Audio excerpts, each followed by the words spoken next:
As can be seen in a previous video, one of the best young apple trees in my orchard was broken by a weeding machine. One of the methods I used to try to save the original variety was bark grafting the stump.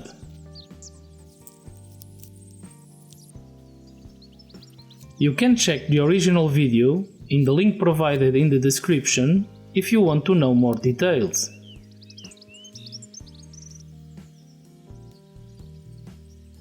With the grafting point so close to the ground, there are a few unusual risks and essential maintenance that has to be done.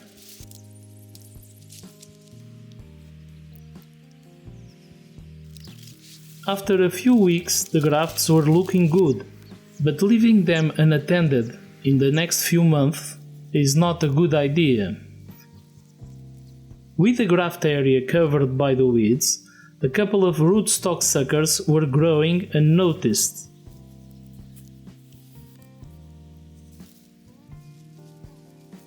This has removed vital energy from the grafts, and one of them didn't grow much in the last 3 months.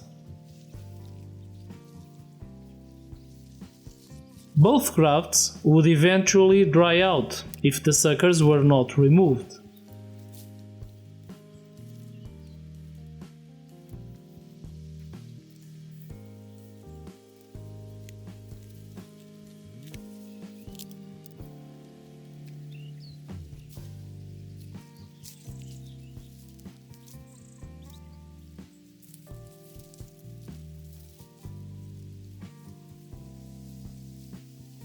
In bark grafting, I always remove one of the grafts to avoid competition.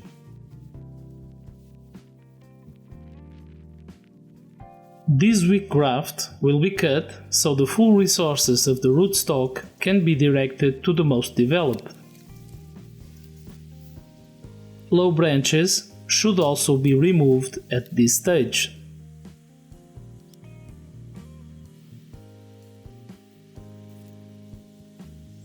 The problem was caught in time, and in a couple of years the original tree will be restored.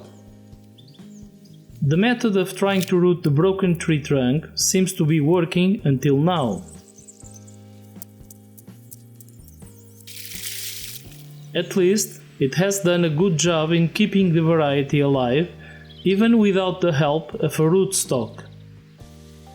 The growth is nothing spectacular, but that's to be expected in a tree that is growing on its own limited roots.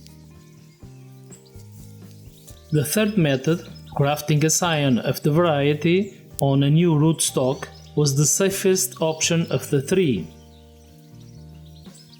The modified cleft graft was used since the scion and rootstock had different diameters. The graft is developing as well as can be expected. Nevertheless, it will take 2 or 3 years for the young rootstock to grow and develop a rooting system that can match the one on the original tree. Thanks for watching. Like, subscribe, share and leave a comment to support the channel. Hit the bell to receive notifications of new videos.